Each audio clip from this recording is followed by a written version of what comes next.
Hi everyone, welcome back to True to Form this week. Sam Turner back with you. Thanks very much for tuning in.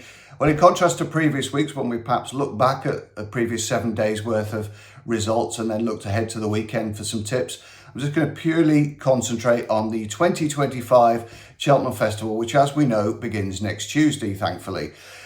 All 28 races covered here in a brief, short, sharp, succinct preview, a one-man Cheltenham preview if you like, and looking forward to going through these races rapid fire with selections for each race. I've been up all the way through the night, as you can probably tell from my voice, looking at all the markets and hopefully finding some nice bets for us. Last week we put up Slugger in the Moor Battle Hurdle. He ran a blinder at 16 to 1, finished in the frame. Good ride from Paul O'Brien and jumped beautifully and certainly ran really well for Harry Derham, who I think smashed through the £1 million prize money barrier last week and also registered 100 career winners. So well done to Harry and his team down at Onham. I think I put up the 1-2 in the 2 mile handicap hurdle at Newbury, as Urancon beating Lario, and a couple of Venetia Williams horses as well. One that drifted like the Kontiki and ran accordingly, and Zertact, who should remain on the tracker list whenever they start scheduling a race for 8 miles. Right, let's get on with Cheltenham then. Some real quality on day one. Can't wait to get at it. Strap yourselves in. Day one of the Cheltenham Festival begins with the Michael O'Sullivan Supreme Novices Hurdle then, and a really short price favourite in Kopek de Board, who everybody saw create a wonderful visual impression at the Dublin Racing Festival. Picture the scene though, 10,000, 12,000 Leopardstown watching that race, a few round the paddock. It was a busy paddock, but not swathed in noise and emotion. Cheltenham Festival paddock, first race, everybody's gone and had their pint at the Guineas Village. A lot more, I would say, enthusiasm, use that in inverted commas, about the first race and about the festival starting. 70,000 race goers, a real buzz, a real atmosphere. As I say, plenty of emotion and people on tender hooks really as to how the festival is going to work out. And we have Kopek de Board, who's a horse that does live on his nerves a little bit. So surely Willie is going to probably use a set of earplugs, maybe even a hood. He might even put a pair of Beats headphones on him and pipe in some chilled Ibiza classics. But whatever happens, Kopek de Board is going to have to go down that walkway onto the track in front of a lot of people. He's 8 to 11, 4 to 5. He's going to be a very short price in this race, and he's a horse that perhaps lives on his nerves a bit. So I'm happy to take him on, I think, with Romeo Coolio, who's our long-term anti-post selection for this race. Obviously won the Grade 1 at Leopardstown at Christmas, second in a champion bumper, and a horse that is not rock solid, but he's going to sit close to the pace, try and kick quite early turning in, I think, and try and draw the sting out of Kopek de Board. I also like William Money, who's a horse that we talked about on the podcast a fair bit. He won that Punchestown listed race in a really smart time last time, and the Fairy House form has been boosted subsequently as well.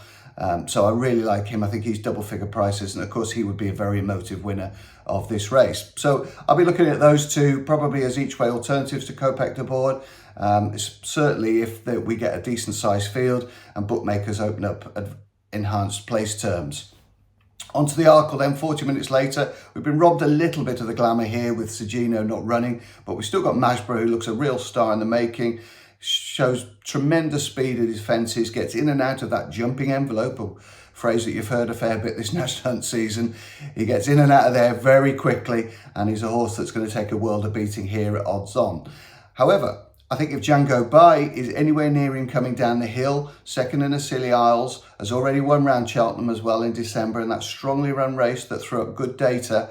He's a very strong stayer at 2 miles. If he can lay up with Masborough and still be there at the third last and then turning for home, I think he could be a real danger up the hill to him. And he looks the sort of each way alternative, albeit we might not get the full complement of 8 runners for the 3 place terms. Onto the Ultima then. Broadway Boys the pick here at around 10 to 1 at time of recording. Obviously he ran abysmally last time, but there were reasons for that. 5 of the last 11 winners have won in that run in that Coral Trophy. He would have been very close to winning that, but for a mistake 4 out. I think 12 of the last 15 are either first or second season novices. That's 12 of the last 15 winners. So he scores on that, and his jumping index is always very good. So I think for a horse that's jumped around Cheltenham plenty, 10 to 1 is very appealing for him. The Close Brothers Mares Novices Hurdle, don't have a great view on that because I think Lossiemouth might well go. This could date badly, but It looks, with brighter days ahead going to the Champion Hurdle, like Lossiemouth might go to that race. I would probably wimp out and back Golden Ace each way, especially with Jeremy Scott's horses in much better order. She's already loaded the colours of one brilliant mare, and she could do it again here. The Unibet Champion Hurdle, of course, 2-runner race now with brighter days ahead, tackling Constitution Hill. I'm very much in the Constitution Hill camp. I can't quite believe that brighter days ahead run in Ireland in the Neville's Hurdle last time. She scrambled home and beating State Man by 3/4 a length in the Morgiana, then beat it 30 lengths next time out. I just don't see that that's really, I mean, it's a tremendous performance, but I really don't feel as though that form is believable. Constitution Hill, I think it's very encouraging that they went to the Unibet Hurdle on the back of his Christmas Hurdle win. It's not really the Nicky Henderson MO, and I think that was encouraging. They went there, they must have felt like he needed another run, so that's encouraging. So I'll probably go with Constitution Hill, 10 out of 10 over hurdles, and got a good opportunity to make it 11. The quicker they go in the Champion Hurdle, won't bother him. He'll just sit in behind the speed and hopefully pick him off. The Fred Winter, well, long-term a view with Total Look, but I think he does need to hurdle better, and he's becoming very tight in the market now. I never thought I'd see the day where he's vying for favouritism with Stencil, who's already got rock solid form in the book and represents a piece of form which I really love. So Total Look could just about get the nod so far, but I'm interested in another couple of horses as well. Buster Move, who's a recent winner up at Newcastle. I thought that was a really nice performance, 25-1 for him. I don't think Liam Swagger's out of it either. I think with James Owen's juveniles running so well, I think he's a horse that you definitely want to bear in mind for this race, especially with that recent warm-up on the flat at Southwell. Finish off in the National Hunt Chase with two long-term views here, which we've talked about almost ad nauseum on the podcast. Haiti Couleur and Transmission. And those two would be my picks for that race. Right, day one done and dusted. Let's move on. So the second day of the Cheltenham Festival looks an absolute belter. Starting off with the Turners Novices Hurdle, not a race I sponsor. True to form, don't pay me enough for those shenanigans, but featuring a great duel, I think. And also with the Yellow Clay in there, a race full of depth between the New Line and Final Demand. Very difficult to pick between them. Very different horses. Final Demand, more of a Gold Cup winner in waiting, if you like, 2-3 years down the line. The New Line, possibly a champion hurdle in waiting a year or two down the line as well. Different types of horse. One a relentless galloper with a brutal stride length. The other a very nimble horse at his hurdles, blessed with loads of pace and loads of toe. We shouldn't just pigeonhole the Final Demand, though, as a relentless galloper. He has got a bit of speed, and that final circuit time at Leopardstown last time was pretty rapid, and certainly, you know, paired up very well with a lot of the other races over that weekend. So he has got a turn of foot, this lad, but whether he's quite got on good spring ground, that acceleration that the New Line has, is open to question. I'm going to wait for the ground, if that's okay with you guys. I also see how they bet the day, see whether there's momentum growing between or behind whichever stable has had a really good first day, and I think that will affect the market as well. I'm a big fan of the Yellow Clay as well. I just wonder whether he's quite got the class to compare with these front two. I think this could be one of the races of the festival. Let's get on to the Brands Advisory then. 3 miles, fences, Ballyburn stepping up in trip again. A horse that can be quite keen, quite lit up, doesn't settle by his trainer's admission. Around about 5-4, 6-4 at the time of recording, and he's taking on some real dyed-in-the-wool stayers as well. Horses that traditionally and historically win this race. Dancing City, Grade 1 winner. Croke Park, really strong stayer. Good galloper, great jumper. Better Days Ahead, you know, been to the festival before, stays well.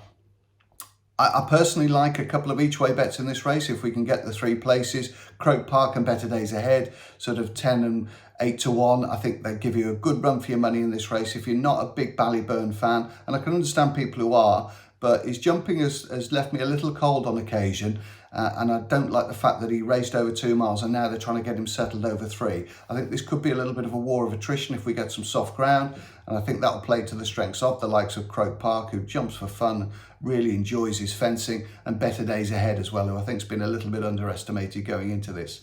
Coral Cup, well, Be Aware obviously represents a team that have provided Langadan in recent years, enough column inches and words spoken about that, but Langadan could well end up keeping the weights down for Be Aware, and I think he will really appreciate this step up in trip. Couple that I like at long term have been Beau Zenith, although he's been robbed of James Bowen, which is a bit of a concern for me. Beckett Rock, who I highlighted in a podcast a couple of weeks ago, who ran in Ireland and is still available at 40 to 1. And the other quiet one is Jimmy Desoy, who is in a couple of races at the Cheltenham Festival. Was obviously second in the Turners last year, fourth at Aintree behind Better Days Ahead. He's in this and he's also in the County Hurdle. His owner Ed Ware likes to have runners on the big day. I would just keep an eye on him in the market and just see what Paul Townend rides, but he could be an interesting one. We haven't seen him since Aintree, so looking forward, he could be a little quiet one under the radar there. The cross-country chase, well, I'm told that the ground is really wet and heavy on the cross-country chase at the moment, but a dry week will help. I would probably go Mr. Coffee each way if I had to. He's been round there twice, finished second twice.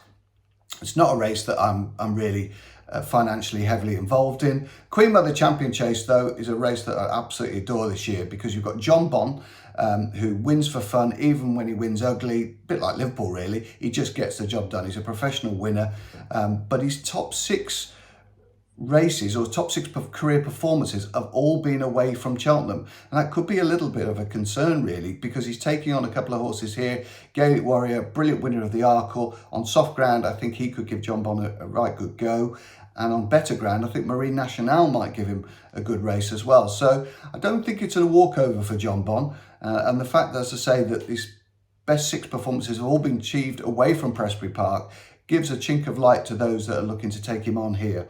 But an intriguing race nonetheless. The Johnny Henderson Grand Annual, if the ground dries out, I'm going to be with my mate Mozzie, who's a bridle horse, wants to arrive there tanking, and he would want genuinely spring ground to show his best. Other than that, I'll revisit the race nearer the day. And the Champion Bumper, Bambino Fever, really impressed me at the DRF. I see no reason to desert her. And obviously no drama this end. Also, I saw a win firsthand at Warwick. Crunched some brilliant data that day in winning for Paul Nicholls. And it would be just typical of Paul to go and win a race like the Bumper. So that's day 2, done and dusted. The Ryanair Mares Novices Hurdle kicks off day 3 then, and 6.5 is my pick here over Maureen. And with Jubilee Alpha probably as one of the chief dangers. I like 6.5. She's rated 94 on the flat. She showed good speed in improving all the way through last summer, finishing 3rd in an Irish Says. I think the fact that she's had plenty of experience as well, racing experience, will stand her in good stead come a Cheltenham Festival, busy day, first race on the card. And I think all those sort of factors will contribute to her running a big race here for Gavin Cromwell and his team. The Jack Richards Novices Handicap Chase, not named after the Surrey and England wicketkeeper, I'm told, but he could go the way of Jaguar this race. Obviously, he's been well found in the market. He went on trials day, but I was just very taken with the manner of that performance. I could also see a big run from Caldwell Potter at 16 to 1. He's been round Cheltenham behind Django Bay, and if that horse runs well in the Arkle, then why shouldn't Caldwell Potter run well in this handicap of 146? I don't think he was disgraced either behind Gidley Park. Unfortunately, this horse is sort of damned by his price tag and also the state of his feet, which don't make training him easy. But if he does actually get there and run, I think he could give a good account of himself in this 2 o'clock. 240, the Pertemps. Well, we don't know the final fields and we don't know the final ground, but I think Montmoral will give another big account here. He's well suited to Cheltenham. He's got a great record at Cheltenham, 2.712, I think, at Cheltenham. Goes very well over 3 miles. I don't think he's been out the 4 in 5 starts over 3 miles. If he's allowed to take this opportunity instead of running in the stayers, I think the 20 to 1 for him could be a big price with the enhanced place terms. Jericho de Ropponais, or Repene, or however you pronounce it, would be a horse of mine at the shorter price, would be the one that I'd be with. He won the Rossington Main over 2 miles as a younger horse. Obviously got plenty of class, and I think Nicky Henderson even referred to him as a high-class hurdler the other day. So for Mark in the mid-130s, he's got to be a bit of a handicap blot at 6 to 1. Ryanair Chase, Factor File, full stop. Paddy Power Stayers Hurdle. This all depends on the pace for me. If Gal Road's in there and one other perhaps that's going to take them along, that might negate Tiupu's turn of foot.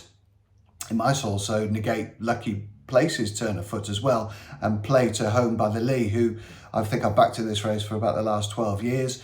and he could be well suited if it is an all-out gallop. The problem in this race in past years, they just haven't had a pace setter or a pace setter that's willing to take them along for 3 miles. Well, Gower Road will do that here, and that might just draw out the stamina of one or two of these and play to Home by the Lee's strengths. But I also like Lucky Place as well. I think he's a real class horse, and obviously he's been around Cheltenham a couple of times. I think he was placed in the Coral Cup and has progressed this year, so I think he's very much of interest. The Truster Trader Plate, or the Mile Mayor Fleet to us older viewers, Grandeur Dam, I think will be well suited by the way this race is normally run. I think the last 6 winners have either led or been prominent, and he's certainly a horse that is going to be ridden that way. He goes very well fresh as well, so the 7-week break will play to his strengths. Tom Cannon or Tom Bellamy, you pick your Tom. Either one of them go very well aboard Grandeur Dam. I think he could go well at a nice price as well at 20 to 1. So that those are the prices that I've seen in the village anyway at time of recording. Gemarond would be my other one. I think if he bounces back to sort of aggressive front running tactics, he could be a hard horse to kick out of the frame as well. So those would be my 2 for a very competitive race. 5:20, Fort Warwicombe Muir. The Irish have dominated this the last 2 years. I think they're the first 4 home last year. Was it the first 7 home the year before?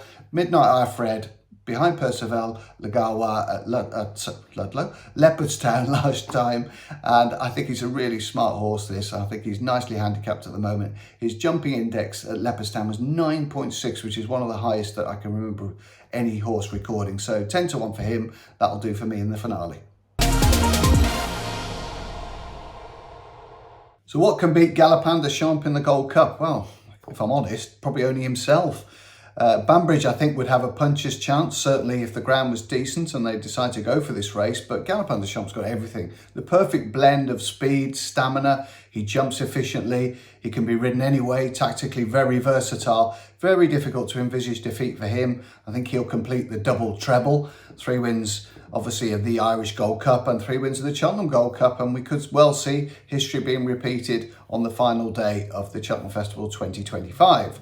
Let's start off then with the JCB Triumph Hurdle then, potential bets. East India Dock. I think regular viewers will know that I'm a big fan of this horse. He's put together 2 really sparkling performances at Cheltenham as well. We know he jumps around there and he handles a track perfectly. He's clocked some very, very good speed figures that would be more than capable of winning him this race for the last 10, 15 years indeed.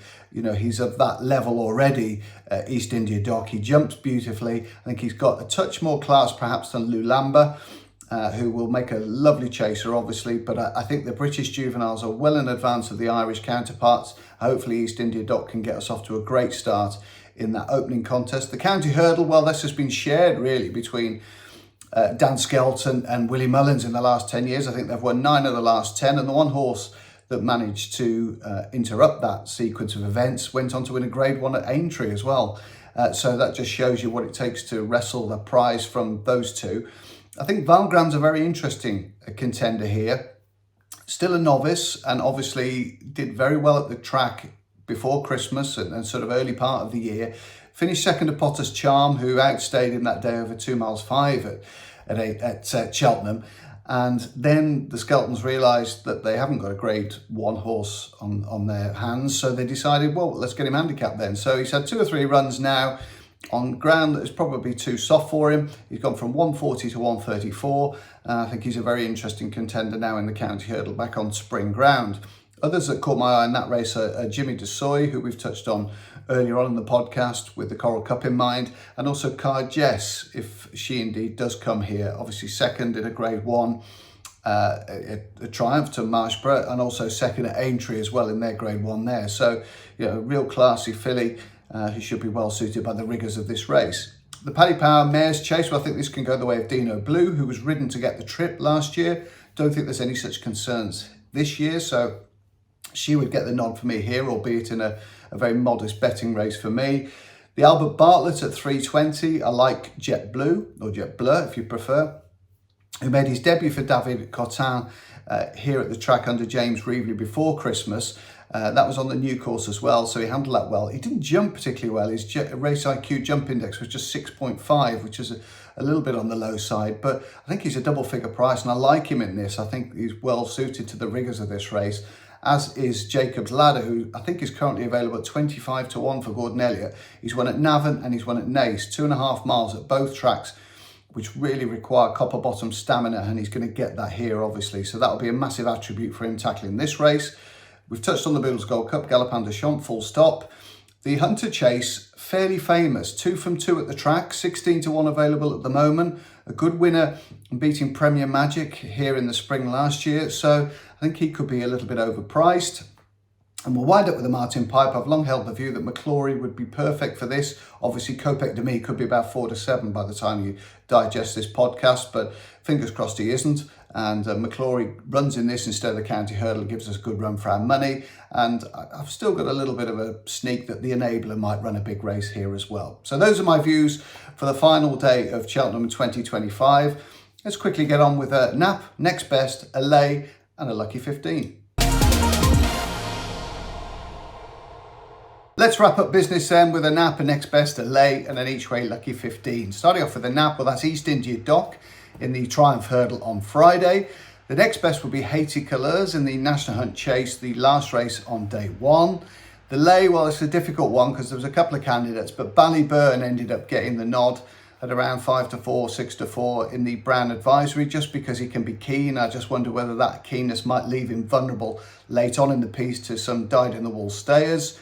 The each way lucky 15 starts off with Romeo Coolio in the Michael O'Sullivan Supreme Novices Hurdle at 1:20 on the Tuesday. The second selection is in the National Hunt Chase. It's Haiti Couleurs. The 5:20 on the Thursday, the Kim Muir is the scene of the third selection. That's Midnight Our Fred. And the last leg is Jet Blue, who runs in the Albert Bartlett. All that remains is for me to wish you all the very best of luck. Have a great week. There's 28 races, so don't go at it like a bull at a gate. And the first day, we've got plenty of opportunities to make a profit next week. Gamble responsibly, enjoy the week. It's sure to be brilliant sport, and wish you all good luck and goodbye.